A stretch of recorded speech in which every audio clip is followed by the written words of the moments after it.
Hi, welcome to the Catholic Corner. I'm Monsignor Walter Nolan, and we're here on location at the Algonquin Arts Theater in Manasquan, New Jersey, with a very, very special guest, Barbara Nicolosi. Barbara, welcome to the Catholic Corner. Thank you for having me. Oh, you're welcome. Barbara is a screenwriter, a script consultant, an author, and a professor, all wrapped up in one beautiful person. She's also the founder and the chair emeritus of Act One Incorporated, which is a beautiful Christian organization for training aspiring Christian scriptwriters and producers for working in Hollywood. Some of Barbara's credits include co-writing Mary, Mother of the Christ, starring Al Pacino and Peter O'Toole. Peter O'Toole, yeah, wonderful. Others. Yeah. Barbara's here in New Jersey to accept the Diocese of Trenton, our own diocese, Re-Image Film Festival Pope John Paul II Gravitas Award. And the Gravitas Award recipient is selected by the Re-Image Film Committee and recognizes a person who depicts the virtue of gravitas, which is a Latin word really meaning quality of substance or depth of personality. It's a marvelous, marvelous word and a marvelous award.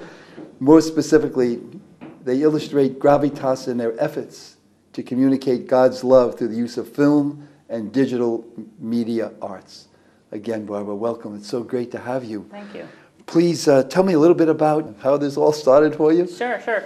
I moved out to Hollywood in 1996 after getting my film degree from the graduate school at Northwestern. And I had basically written a fan letter to a priest producer out there named Father Bud Kaiser, who had made a movie called Romero.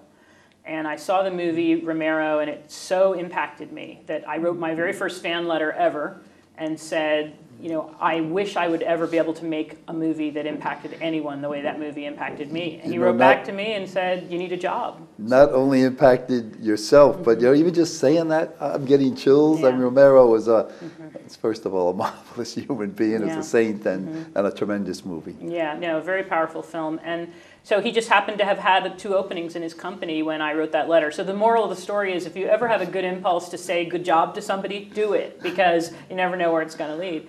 But I started working for him out in his production company in Hollywood, and I started doing a tremendous amount of script reading for him, trying to find his next project.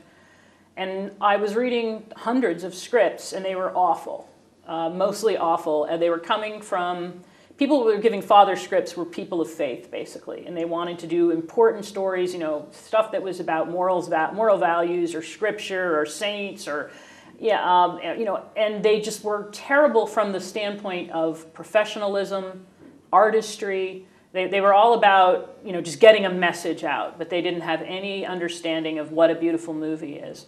So with a few friends, I got the idea, we have to do something to get a better start from our people. You know, I went out to Hollywood thinking Christians were being martyred. When I got there, I realized they were committing suicide, you know, and that's a big difference.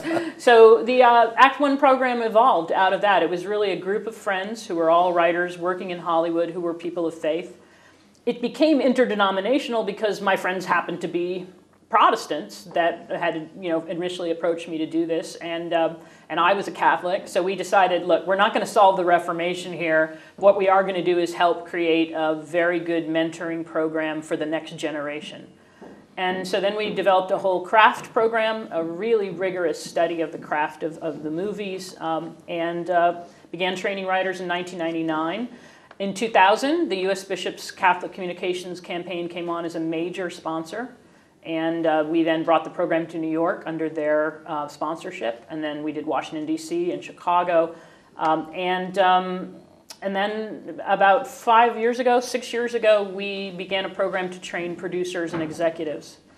And so Act One has 2 tracks where we're either training writers or we're training producers. And we've put about 1,000 kids out there into the marketplace, many of whom are working and having a big impact. Boy, that's a tremendous gift that you yourself and others brought to not only to Hollywood, I would just say to the communities all over. Well, I think so too. Thank you. It's been very humbling because honestly, we had no idea in the beginning what we were doing. We just knew that there was a need to help our community make a better start. What we found out very fast was you can't just mentor somebody in an art form. They have to have a common context. They have to know some stuff before you can start mentoring them. So that's where all of the classes evolved in the program, really. And we've gotten really good at training writers and now training producers. We've really figured out something about how to help people move to the next level. You know, it took a few years to start seeing results because a writer has to practice. And it took us like 5 or 6 years where we were seeing nothing really. We kept pumping out new classes, but we weren't getting anything. But now we're seeing kids on TV shows all over the place, kids writing features, getting produced, our alumni making deals with at the highest levels. So it's very gratifying. And a few more years, I think the marketplace in Hollywood will look different for people's children and grandchildren than it has for the last 30 years. And Act One's been a part of that. I feel that there's people looking for values. They're looking for a place that their spirituality can be placed and grown. It's so true. I think what we say they're looking for is a story, and a real story. You know, what is the kind of stories that would help people go on a journey of discovery, that would be worth it at the end? I mean, how many movies do you go to where you say, that was really worth my $14, you know, or whatever? You know, there's so few. So the idea is, what do the audience need when they go to a story? What are they looking for? Well, there's things you can do from the craft standpoint of crafting a story that really is rewarding and satisfying for the audience and good for them. You know, there's a reason Aristotle said, give me the storytellers in a society and you can have everything else. Because if I have the storytellers, I can teach people how to dream, to help them to dream. I can tell them what a hero is. And so what the truth is that Hollywood has lost the ability to tell stories in the whole movement towards spectacle, which we basically saw started with the Jaws shark, right? And Hollywood all of a sudden said, well, what the audience wants is a roller coaster ride at the movies. They're going to come in and we're going to scare them and they're going to go, you know, or they're going to laugh really hard and then it's going to be over. So the emphasis on spectacle, which in Aristotle's hierarchy of what makes a good story, spectacle's number 6. Number 1 is plot, number 2 is character. It's backwards right now in the business. So one of the things I think Act One is able to do is to train people in classical storytelling principles and then infuse them into the industry at all levels where they suddenly can say, you know what, there's nothing here. You know, and then the other thing, is this going to be harmful? You know, should we make a comedy for young boys that's this, you know, scatological or this just crass, you know, and to have somebody at the table say, what are we doing here? You know, yeah, maybe we can make a few bucks off this, but is it going to be good for the world? And you can't ask that question effectively from outside the industry. You have to be at the table. You have to be in the middle of the room saying, you know, as one of the creators, I don't know if I like this. Because from the outside, they all expect, that's all those crazy religious people screaming at us from the outside. They're not artists. It's if the artists themselves start to say, wait a minute, then it can have an impact. And that's something we didn't appreciate at the beginning, but we're seeing now. You know, it's interesting we're talking like this because just this week I was talking to some folks and a fellow that actually taught in high school. And he said, you know, Father, he said, make sure you tell the younger priests even. You know, they have to tell the stories. They got to let these stories become alive. You know, Tolkien says that the reason we need stories, one of them, is that people's mundane daily lives don't stretch them to their full potential as human beings. That basically you have no highs or lows if you're going to work every day, coming home, going to the grocery store, whatever. You're not crying at social injustice. You're not laughing at real irony, and you know, you're not feeling outrage or fear. So your humanity is very limited. But that a story can give people this experience of experiencing their full humanity, outrage and horror and exhilaration and wonder and joy. These things then make them fear. So the emotions open the doors to the intellect, the mind, make people care. We've produced a generation, when they go to the movies, how many people really experience emotions there? You know, people just kind of sit there and go, you know, whatever. But there's no real passion happening, and they're not really thinking when they walk out. Every so often you see a movie that stays with you, makes you walk out thinking, and then maybe can change you. We want to get a lot more of that going on in a healthy way for people. I've heard this, and I've said this myself a few times, that if you tell a story or hear a story once, it's a story. You tell it once or hear it, now you become a theologian. You tell a story the third time, you start to become a mystic. Yeah, that's very good. I think it's almost especially the scriptures, huh? But I think our lives are scriptures. Yeah, So no, I do. And when you were saying about why do we tell stories, my mind said because God likes to hear stories. I think He does, but so do people. It's the number one way we learn. Sure. And there's something safer about watching. If you're watching Romeo and Juliet in the city of Verona struggling with hatred, the city of Verona won't forgive, and then they go through this awful thing and they lose their two firstborn. Again, the ancients say, if we watch that, we won't have to do it ourselves because we'll learn from their experience. So this is another thing in stories, that they allow us to live vicariously through the lives of the characters and hopefully not make the same mistakes in our own lives. And this is, by the way, another reason why we need stories with some sin in them. Now, I hear Christians all the time saying, I don't want anything in my movies that's disturbing. Well, the truth is, the scriptures are pretty disturbing. Oh, are they ever? The story of David, this is disturbing. The story of the Israelites traveling through the desert.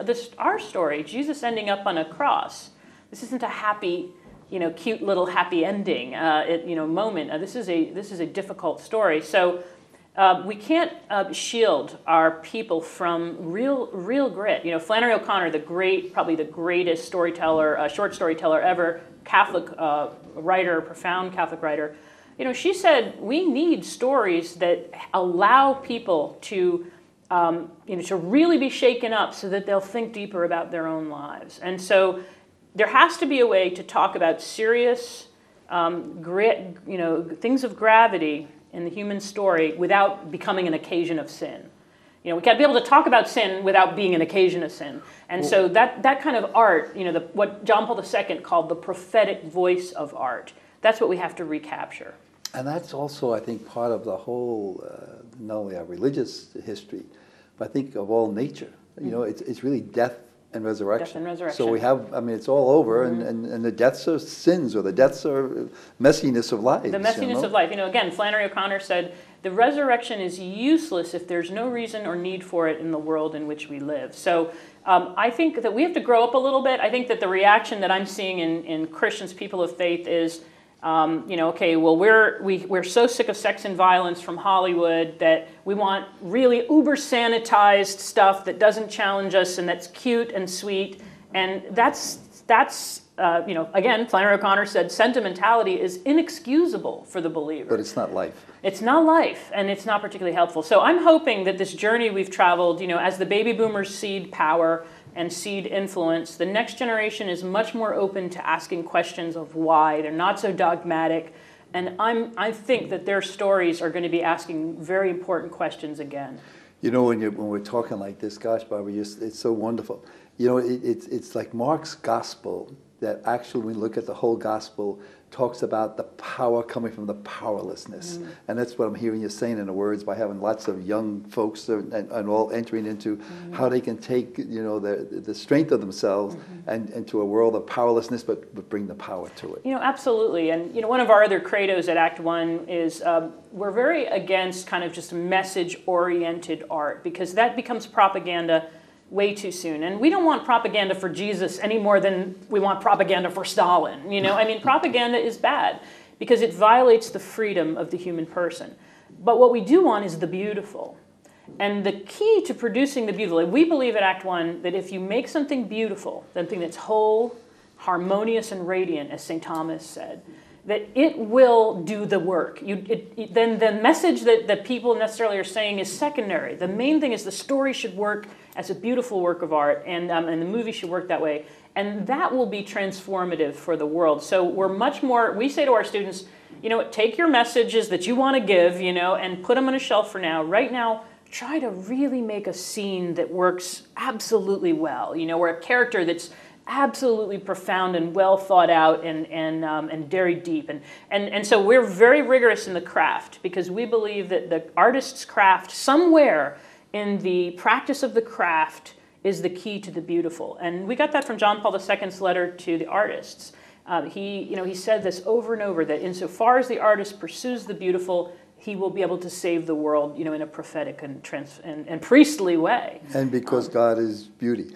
Yes, exactly. And in fact, he says that every time you find something beautiful, you find God. That's right. So turn off the politics a little bit. Step back from having to have the message, the scripture quote or whatever. Make a beautiful story about a father and a daughter, and it'll do its job.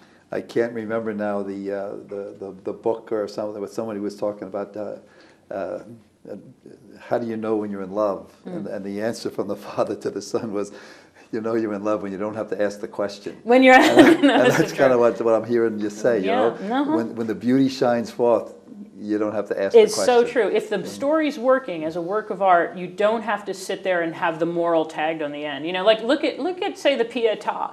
Nobody stands at the Pietà in Rome and goes, yes, but what is the point of it? It's like, because the point is kind of radiating out of it. You walk through the Sistine Chapel, yes, but what does it mean? It means what it means. It's something overwhelming and beautiful and full of awe. And in some ways it means different things to different people. Very good, because every Sure. human being interacts in a dialogue with a great work of art, and they bring their history, and so in a sense, the writer of a movie is building a car, but the viewer's going to drive it. And so it's a very respectful thing to be an artist, a Catholic artist today. And I say to my students all the time, you have to have faith in people. And what's amazing to me is how many people of faith don't have any faith in people. That we get people coming to us who are making Christian movies, and they want, we have to tell the audience what to believe, or we have to say this about God. And, you look at the great works of literature like Anna Karenina and Brothers Karamazov, they didn't need to tell you the moral is, here's the money line. They are what they are, and then they work on the human person. Big difference between the head and the heart, isn't there? Yeah, absolutely, absolutely. And our arts go through the heart to the mind, and so we got to get back to that. Our Reimage Film Festival, you probably know it's a short film festival that's open to high school age students and young adults, challenging them to use their gifts to tell the story of God through their eyes and in their own language through video and films. I know you think it's so important, but what do you feel about coming here to be part of our Reimage Film Festival with our young folks? Well, I'm so thrilled. For years, I've been at this for 16 years now, and when I started, I immediately went out to the church and tried to say, we need Catholics in Hollywood. We need Catholic filmmakers and actors and directors. I remember going to a Eucharistic Congress in Washington, D.C., probably 10 or 12 years ago, and having a parent come up to me at the end saying, we told our daughter, she wanted to be an actress, but we told her we would pay for her to go to college for anything but that, because we don't want her to lose her soul. So when I see this film festival, like 1950. Yeah, exactly. I think the church is getting it. They're getting it that it's like this is just a medium, television and the movies. We need people that are full of Jesus in their hearts, telling the stories and making this work instead of us just sitting there watching in front of the screen and having people who don't share our faith and our life and our experience of God telling us the stories and telling the world the stories. Why are we not the ones telling the stories? So I feel when I see a film festival in a diocesan setting, it's like, now I can die, because the church is getting it. And so I feel tremendous hope, and I'm very happy. What my job here, as I see it, is to come and tell the young people, excellence, be excellent. Just set your face in the wind and work hard, write 1,000 pages, and then you become good. Don't diminish how hard it is to tell a good story. It's extremely difficult, but if you have the passion in your heart, then you just set your face in the wind and pursue that with vigor, because the craft is the key. Michelangelo was an amazing sculptor, and that's why his work has power. So we need amazing filmmakers in the same way. They asked Michelangelo one time how he had the skill, or whatever you want to say, to carve such beauty, and he said, I can't. He said, the beauty's already in the rock. There you go. God put it there, and I chip away the excess. I just chip away the excess. Yeah, is that great? A great thought. Yeah. What are some of the challenges for our young people, people of faith, people of spirit? You mean in the film industry? Yeah. I would say the first challenge is no different than anybody else's challenge, and that is it's a tremendously competitive field. When you talk about the influence of the screen, it's how much is it worth to have a bunch of teenagers in Madagascar watch your movie? I mean, that's incredible power, that you can make something that people all over the world can watch for generations. So there's a lot of competition to be the one who gets to do that. They say in Hollywood 46,000 scripts a year are registered at the Writers Guild of America. Something like, I don't know, 300 movies are made from the studios now. So you see the huge winnowing out that happens. You know, who's the one that gets there? So the first thing is you have to be absolutely committed to persevering at this field. And it's the same thing as if you said to me, how would a Catholic, you know, be challenged by going to play Major League Baseball? Well, the first challenge is getting at the major league level. I was going to just say you got a hit. Yeah, you know, getting a hit. You know, there's no special rules. Like there's no how do you be a Catholic baseball player. You know, now once you're there, at whatever level you start to get influence in, you know, then you do have some dilemmas as a believer. You know, because we are constrained by the need to do good and not harm. And if that would be I mean, there's a way to look at it as being you're constrained. The other way to look at it would be, you know, I'm free to try and do good here, you know, but unfortunately there's things that we won't do or can't do. There's ways that we won't exploit people. The challenge is to find a way to speak to a secular industry in a way they will understand, to appeal to their better nature and say, this isn't a good choice for the world if we make this show like this, or if we shoot this, if we ask this poor actor to do that. That's not a good choice for her. You're going to have guilt. You know, so it's the idea of Catholics being in the middle of this industry and asking questions to the other artists as one of them that will help them do good in the world and then themselves feel better about what they do. Is it a little harder, I mean, for someone who, to say, really wants to live, let their faith be alive? I mean, when you go to get interviews, et cetera, I mean, is it a little more challenging, or is it just like if you got the skills and you got the blessings, you know? I mean, it helps if you have the skills because then they want you there. You know, if you have talent and if you've worked hard. But I'll say this, you know, I don't know that it's any harder being in Hollywood than I think it would be hard to be on the Supreme Court today or in Congress, on Wall Street. You know, who wants to be in a hospital right now as a Catholic where they're euthanizing people on the 4th floor and aborting them on the 9th floor? You know, I mean, the truth is that as a Catholic in this culture right now, if you are living and trying to be a leader and a person in the top of your field, you are going to be up against every day the assault that goes against what you believe profoundly. So you got to stay in the mix. Yeah, but what I found, and it's just my life's older now, that people do respect the fact that you have some integrity about your life. Absolutely. I think they do respect that. They do. And there will always be the one or two people who will say, you know, you're the enemy. But for the most part, people respect you. If you have the skills to back it up, you know, then they're going to let you have a seat at the table. And also, you know, I was amazed at 9/11. I got all these calls from people that I had worked with professionally. I never talked to them about my faith, but they called me and said, I need someone to talk to right now. I'm so disturbed, and you came to mind. And so I think that if that's the difference, if people of faith, it's not that we don't suffer, it's that we weather the suffering without despair, and we always have a note of hope. So my thing is, being in Hollywood, if that's where you have to be, if God has made you an actor, a director, a filmmaker, a storyteller, that's where you have to be. Now, go and know that there's going to be challenges there. And insofar as you have your act together, God is going to lead you, allow you to do more for the people around you. But I think that's the same in every field today. The temporal sphere is interesting, and being yeast in that lump, which is what we're called to be, is if you're going to be engaged, it's going to be a challenge. But it's a gift. Yeah, but we got to be, you know, we got to suffer the way Christians have suffered all through the generations. It's just our suffering may look different. It might be showing up on a movie set. Tell me a little bit more about John Paul II and how he's influenced yourself and many other young people. John Paul II is like a breath of fresh air for people like me. And when I talk to people in the business about him, it's such a, wow, the church gets us finally. You know, because he was a poet. Sure. He was a playwright. He was an actor. He almost, you know, was 50-50. Could have been an actor, but then, you know, World War II, I guess I'll be a priest, right? You know, so you have this Pope who understands artists and sees and speaks to them. The letter to artists talks about the priestly place of the artist in the culture. Priestly in terms of sacrifice that brings forth revelation, and also prophetic, to preach to the people.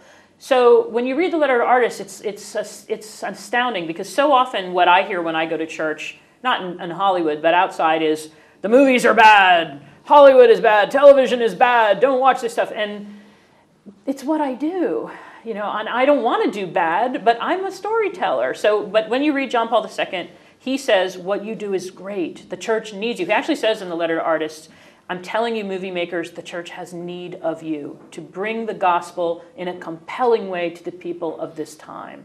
So it's unbelievably humbling to get any kind of an award that is associated with John Paul II. But, I've been handing out that letter to artists like candy in Hollywood for, 20 years, since he wrote it, over 15 years. And at Act 1, we use it, we use quotes from it, we use citations, and we refer the students to it. There's really nothing else like it out there right now. And then the second thing I'd say is his work on the theology of the body in the arts that he did in his talks in the early 80s, there's nothing else like there out there to help us. But his principles of how do you know what you can do as an artist in terms of portrayals of sin and the human person, he gave specific, helpful guidance to the arts community. And that's what the church should be doing. It shouldn't be saying to storytellers, don't do what you do. It should be saying, do what you do, but do it like this. And so that pastoral approach was what John Paul II brought to the people of our time in the arts. Terrific, terrific. What advice would you give to some young people that are interested in following their careers? I would say be doing it. Be doing it a lot, because the more experience you have, the better you'll get. It's a very demanding field that's very much craft-driven and skill-driven. You have to find out where you fall, so be doing it a lot. Get the best education you can in your field.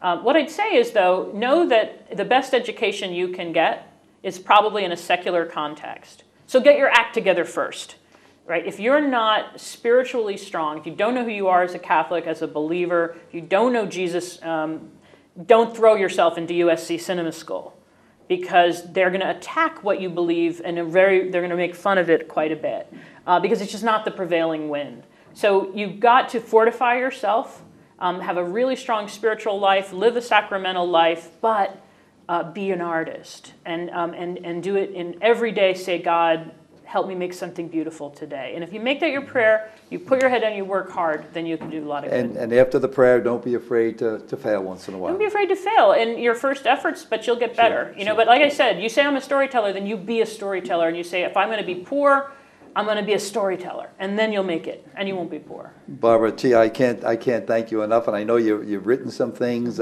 behind the screen. Just keep up the tremendous work you do and the spirit that you have, and bless you always. Thank you. Thank you so much, The Catholic Corner. For more information on Act 1, please go to act1program.com.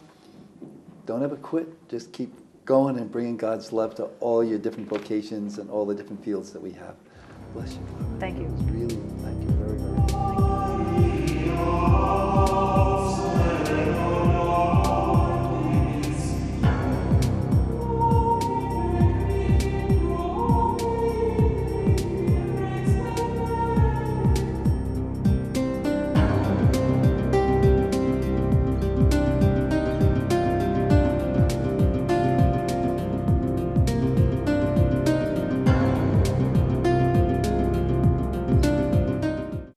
Today in America, 1 out of every 6 children lives below the poverty line, struggling every day just to hang on. Will you help? Go to povertyusa.org and get involved.